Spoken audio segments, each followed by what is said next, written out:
In 2021, businesses in the UK spent over £30 billion in advertising, which was the highest on record. By contrast, they spent little under £17 billion on PR and corporate communication services. That's pretty much half the amount that was spent on advertising. Yet research shows that PR benefits businesses and brands as much, if not more, than its advertising counterpart, and crucially, over a longer period of time. I doubt this trend that we saw last year, which favoured advertising over PR by around 2-1, is what we'll see continuing throughout this year and beyond. It's likely that the context is what drove demand because during 2020, the pandemic reshaped the fortunes of many businesses. Some collapsed under the strain of restrictions on trade and lost revenues. We all saw that. Others, by hook and by crook, managed somehow to hang on for dear life and make it through the storm by the skin of their teeth. And others fared, well, a whole lot better and actually did really rather well, especially those in the fields of healthcare and manufacturing, for example.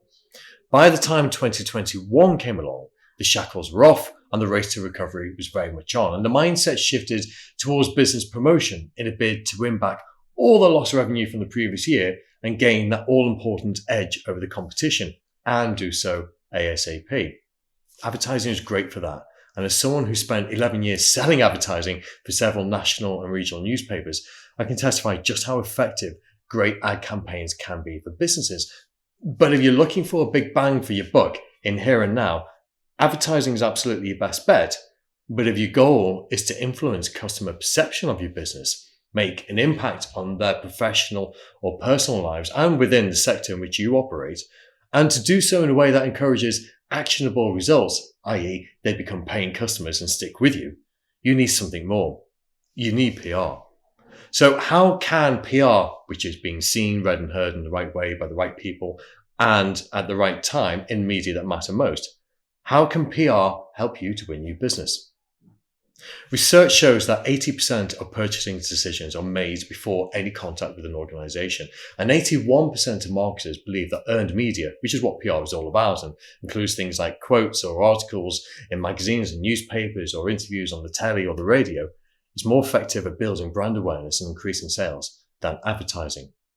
So how do you do this? How can you get your business in front of more of the right people who have the potential to become future paying customers?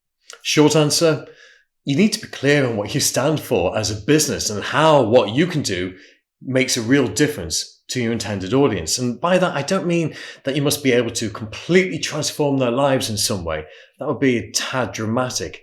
Rather, consider the ways that you and your business can add value to them. That's worth repeating. Think of how you can add value to your potential customers. Let me give you an example.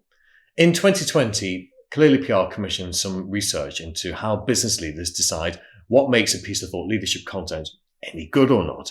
And by thought leadership content, what I mean are things like articles that do a deep dive into a specific subject, industry-specific podcasts, infographics, videos, white papers, newsletters. You kind of get the picture. We all saw the state of confusion that arose during the pandemic, and decision makers from every sector of the economy were desperate for answers, meaning to what was happening, what may yet come, and how best to steer their organizations to safety. Of course, no one had all the answers, and demand for information sparked a huge surge in the number of people positioning themselves as thought leaders. In fact, and here's an interesting stat for you, between March 2020 and September 2021, the number of people with the job title Thought Leader on LinkedIn rocketed by over 400,000 to 1.6 million. Anyway, back to the research. What made a piece of thought leadership content any good or not for the 500 CEOs and MDs who took part in our research was the value they placed on said content. They were looking for answers. They wanted to gain the insights of others in their field with similar experiences so they could make better informed decisions about the challenges they were facing. 69% of them told us that as potential customers of an organization themselves, their attention was held when a business communicating with them, whether via the media or something as direct as an email newsletter, shared information, content and stories that were specifically relevant and contextualized to the current circumstances. And it's that word that we're talking about again, value. Think of it like this. What would happen if your business suddenly vanished? Will there be a gap in the market? Could you easily be replaced by a competitor? How would your current and potential customers react? And will anyone care? Who's going to miss you anyway? When Mothercare disappeared from the high street, it was a huge shock.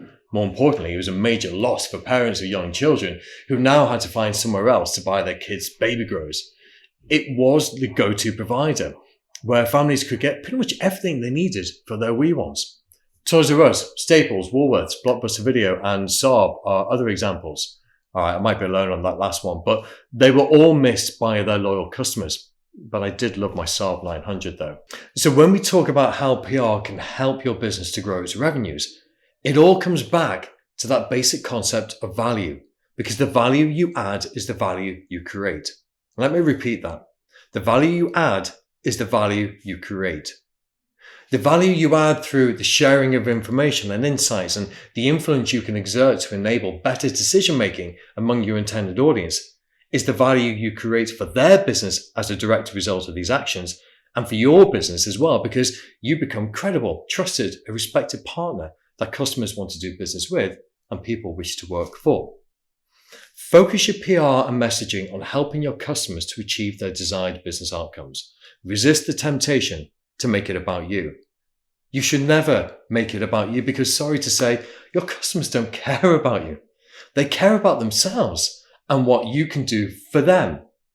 Keep this front of mind and your new business pipeline will continue flowing, and your existing customers will be more than happy to stick with you year after year after year.